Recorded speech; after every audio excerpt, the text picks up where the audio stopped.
وہ قرآن کی ایک آیت ہے کہ تلک الایام نداولها بین الناس، کہ وہ جو دن ہیں لوگوں کے درمیان پھرتے رہتے ہیں، الٹ پھیر دنوں کا اسی کو کہتے ہیں۔ 1990 کا ایک زمانہ تھا کہ جب کشمیر میں نئی نئی مسلح مزاحمت شروع ہو گئی تھی، جموں و کشمیر لبریشن فرنٹ اس مزاحمت کو چلا رہی تھی، تو پھر لبریشن فرنٹ کو کاؤنٹر اور بیلنس کرنے کے لیے اللہ ٹائیگرز کے نام سے ایک تنظیم وجود میں آ گئی تھی، اور ایک کشمکش کی سی کیفیت تھی، رائٹ اور لیفٹ کا ایک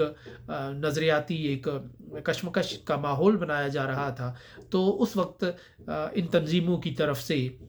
جو نیشنل کانفرنس میں مسلمان تھے، یا جو مسلمان ہی تھے زیادہ، یا کانگریس میں جو مسلمان تھے، اور ان پارٹیوں پر کے جو لوگ تھے پرومیننٹ قسم کے، ان پر یہ دباؤ ڈالا جا رہا تھا کہ وہ اعلان لا تعلقی کریں۔ تو اس وقت کے اخبارات ہمیں یاد ہے کہ سری نگر ٹائمز، صفا، آفتاب اور دوسرے بھرے ہوتے تھے کہ اعلان لا تعلقی سے، کہ میں فلاں ابن فلاں نیشنل کانفرنس کی بنیادی رکنیت سے استعفیٰ دے رہا ہوں اور سیاست سے لا تعلق ہو رہا ہوں، اور آئندہ میرا اس سیاست کے ساتھ کوئی تعلق نہیں ہوگا۔ اسی طرح جو کانگریس کے وابستگان تھے وہ بھی کرتے تھے۔ تو 1.5 سال تک یہ سلسلہ بہت زوروں پر رہا، اور لوگ اس سیاست سے اور سیاسی جماعتوں سے لا تعلقی کا اظہار کرتے رہے، اور اس کو بہت سے لوگ، خود ہم لوگ اس کو رپورٹ کرتے تھے، اس پہ لکھتے تھے کہ جی ایک بڑی لہر چل رہی ہے اور لوگ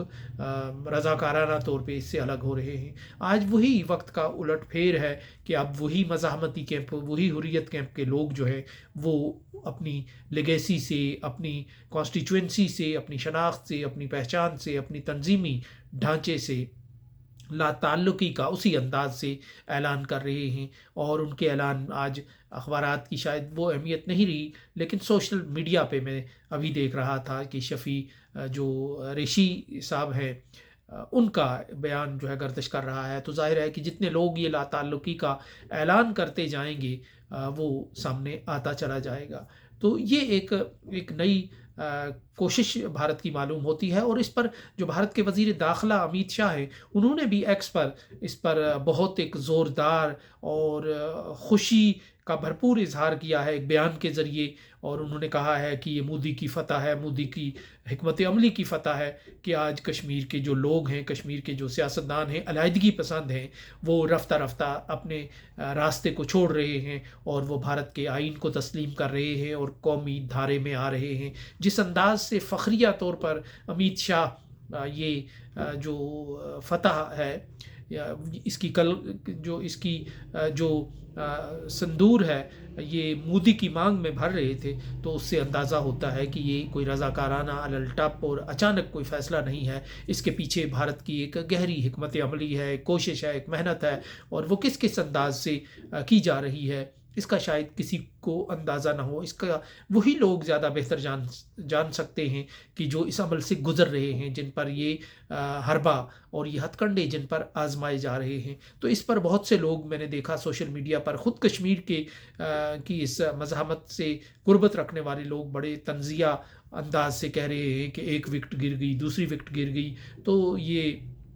اس کا مذاق حقیقت میں یہ ایک لیگیسی کا، اس لیگیسی کا جس کا وہ بھی حصہ ہے، اس کا مذاق اڑا رہے ہیں، اور یہ ایک ایسی پھنسی ہوئی اور بے بسی کا شکار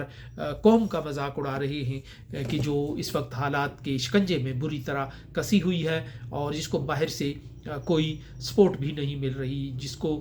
جو اس کے وکیل تھے اور سفیر تھے وہ بھی اس وقت تک یوں معلوم ہو رہا ہے کہ اس کو چھوڑتے ہوئے نظر آ رہے ہیں۔ بھارت جو گراؤنڈ تبدیل کر رہا ہے، جو بھارت اپنے حق میں کشمیر کی زمین کو، کشمیر کی سرزمین کو بنا رہا ہے، تو بھارت نریندر مودی نہ اتنا بڑا کوئی ٹارزن ہے، نہ کوئی اتنی بڑی کوئی پاورفل شخصیت تھا، نہ وہ کوئی بہت بڑا حکمت کار تھا۔ یہ تو صرف اس کی یہ حکمت عملی ہے کہ جو اس نے کشمیر کے معاونین پر، اس کے وکیلوں پر، اس کے دوستوں پر، اس کے سفیروں پر، اس کے مربین پر جو آزمائی اور ان پر دباؤ ڈالا، ان کو مجبور کیا، ان کو عاجز کیا، ان پر بیرونی دباؤ بڑھایا کہ وہ کشمیریوں کی حمایت سے دستکش ہو جائیں، ہاتھ کھینچ لیں، قدم کھینچ لیں۔ تو اس کے نتیجے میں مودی کی گراؤنڈ وہاں بڑھتی چلی گئی، بھارت کی گراؤنڈ بڑھتی چلی گئی، اور آج نریندر مودی اور امیت شاہ خود کو ٹارزن بنا کر پیش کر رہے ہیں۔ تو اس میں ان کے کمال سے زیادہ کشمیریوں کے دوستوں اور وکیلوں کی کمزوری، بزدلی اور نااہلی کا